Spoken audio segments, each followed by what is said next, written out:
Aujourd'hui, je vais vous parler d'un film que j'ai vu récemment au cinéma et qui m'a fait réfléchir toute la nuit. C'est Le Projet Dernière Chance, avec Ryan Gosling. C'est une adaptation du roman d'Andy Weir. Visuellement, c'est une vraie claque, immersif, maîtrisé, magnifique. Ce qui m'intéresse surtout, c'est ce que ce film dit et même ce qu'il suggère sans le dire. Sur la forme d'abord, c'est un manuel de narration, un parcours d'un anti-héros qui se révèle. C'est un classique, un personnage ordinaire, une rupture, une quête, une transformation. C'est simple et efficace. Depuis l'Odyssée, on raconte toujours la même histoire, celle d'un individu arraché à son quotidien, obligé de se transformer pour survivre. C'est universel et c'est pour ça que ça marche. Et je le répète pour les auteurs, c'est la base de la narration. Suivez cette trame si vous ne voulez pas vous tromper. Ici, le personnage est un prof de sciences dans une petite ville, a priori rien d'exceptionnel, et pourtant il va se retrouver avec une mission immense, sauver le monde.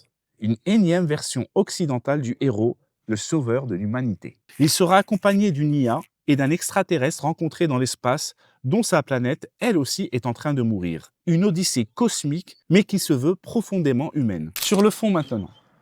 Ce film est produit par Amazon et on y retrouve les thèmes de la vision idéologique des leaders de la Silicon Valley.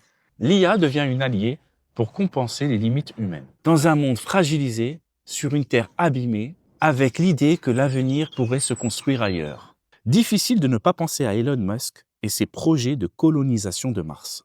Mais le film va encore plus loin. À la fin, le héros s'installe sur la planète de l'extraterrestre et que fait-il ? Il redevient prof. Il enseigne, il transmet.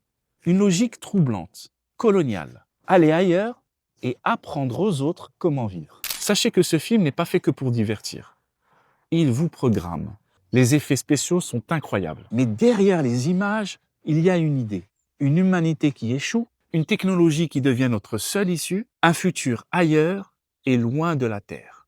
Et c'est là où ça devient inquiétant. Parce que le divertissement à très gros budget, ce n'est jamais juste du divertissement. C'est aussi une vision qu'on vous installe, une façon de vous faire accepter certains futurs.